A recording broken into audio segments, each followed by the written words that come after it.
भले नइखे हमारा पास उदास मोर पिचकारी बा जनतानी बेवफाही ना वो करोला चारी बा का कहीं रे भाई। भले नइखे हमारा पास उदास मोर पिचकारी बा जनतानी बेवफाही ना वो करोला चारी बा।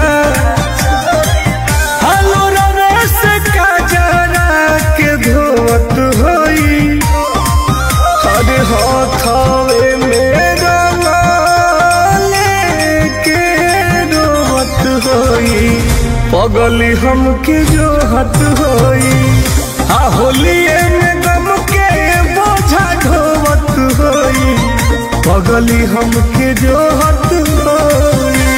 मन नहीं लागो रे भाई।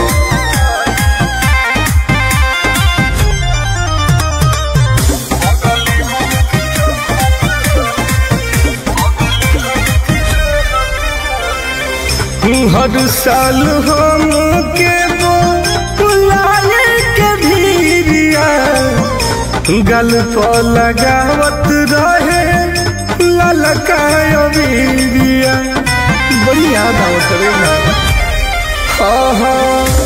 हर साल हमके बुलाए के भीरिया गल पर लगावत रहे ललकाय बीरिया हमरे के याद के सोवत होई अरे हाथवे मेरा लेके रोवत होई पगली हमके जो हत होई होलिए में गम के बोझा ढोवत होई पगली हमके जो हत होई। होली फीका फीका हो रे भाई।